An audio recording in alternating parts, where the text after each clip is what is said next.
झारखंड के कई सारे ऐतिहासिक जगहों के बारे में सुना होगा और शायद आप वहाँ गए भी होंगे। तो आज ऐसे ही एक ऐतिहासिक जगह पर हम मौजूद हैं जिसका नाम है रातू पैलेस, जो कि झारखंड की राजधानी रांची से महज 12 किलोमीटर दूरी स्थित है। यह सिर्फ एक महल नहीं बल्कि नागवंशी राजाओं के जीवंत इतिहास का प्रतीक भी है।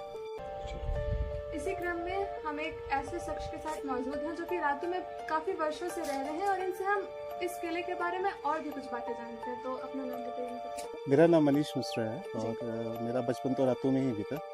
और जहाँ तक कुछ इंटरेस्टिंग फैक्ट्स की बात है, फैक्ट्स तो यही है, इतिहास में अगर हम देखें, इतिहास के धरोखे से अगर देखें हम, तो छोटानागपुर के जो पहले महाराज हुए वो हुए मदरा मुंडा। और ऐसी किंवदंती है कि मदरा मुंडा एक बार जब शिकार पर जब निकले तो उनको एक ऐसा बालक मिला जिसकी की रक्षा नाग कर रहा था। और वो ऐसा कहा जाता है कि वो बच्चा पुंडरीक नाग और बनारस की एक ब्राह्मण कन्या के मिलन से वो हुआ था। वो बच्चा, उसको मदरा मुंडा ने अडॉप्ट किया और बाद में कालांतर में उसका नाम रखा गया राजा फणी मुकुटराय। यहाँ से छोटानागपुर वंश की नागवंश की कहानी शुरू होती है। और उसके बाद फिर इनकी जो राजधानी आई वो पहले सुतियांबे हुई, सुतियांबे के बाद फिर चुटिया, खुखरागढ़ और फिर पालकोट। सबसे पहले इन लोगों का जो सरनेम हुआ करता था वो, जैसे मैंने बताया कि राय हुआ, राय के बाद फिर कर्ण हुआ, कर्ण के बाद शाह हुआ, शाह के बाद शाहदेव हुआ। उदय प्रताप नाथ शाहदेव के द्वारा यहाँ पर रातू किले का निर्माण किया गया और वहाँ से 1899-1901 के आसपास। और उसके बाद फिर अगर हम ये देखें कि एक जो फैक्ट्स की बात हम करें तो ये पता होना चाहिए कि छोटानागपुर राजवंश एक पहला ऐसा राजवंश था जो अपनी जनता से टैक्स नहीं लिया करता था। ये तो काफी अच्छी बात। हाँ, पूरे विश्व की अगर हम विश्व पटल की बात करें तो छोटानागपुर राजवंश मतलब ये नागवंश मतलब टैक्स लेता ही नहीं था। तो इसके पीछे का कोई कारण था या फिर राजाओं के मन में क्या ऐसा है कि उन्होंने इस कदम को बढ़ाया?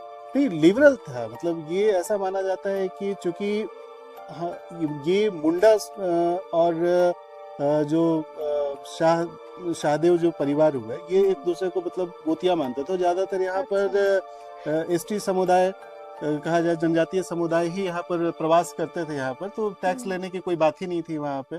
और युद्ध भी जो लड़ा जाता था वो उसमें जनता खुद आगे बढ़कर, और कोई इनकी कोई अस्थायी सेना भी नहीं थी, तो जनता खुद उसमें आके उसमें पार्टिसिपेट करती थी और राजा महाराजों की तरफ से युद्ध लड़ा करती थी। ये भी एक बहुत बड़ा फैक्ट है। और मुझे लगता है कि बहुत सारे लोगों को इसके बारे में पता भी नहीं होगा। काफी अच्छी लगा। और फैक्ट तो काफी ज्यादा फैक्ट है, बहुत अच्छी बातें। एक बार राजा दुर्जनशाल जो यहाँ पर हुआ करते थे, राजा दुर्जनशाल ने मुगल साम्राज्य में जहांगीर को टैक्स देने से मना कर दिया कि मैं आपको टैक्स नहीं दूंगा। और उसके बाद ये राजा दुर्जनशाल को बंदी बना लिया गया।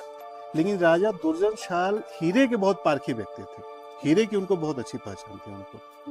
तो हीरे की जब अच्छी पहचान थी तो उसी समय जहांगीर के पास कोई हीरा आया हुआ था और हीरे की पहचान करने के लिए उनको बताया गया कि आपके बंदी गृह में एक ऐसे राजा है हीरे की बहुत पारखी व्यक्ति है।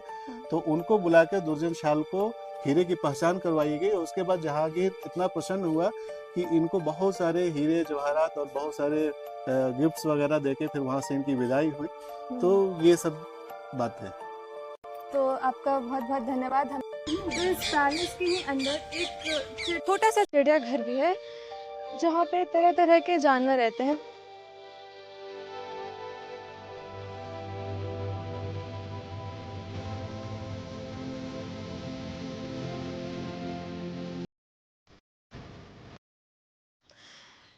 ये एक ऐसी जगह है जहाँ पर आकर आपको ऐसा लगेगा कि आप प्रकृति के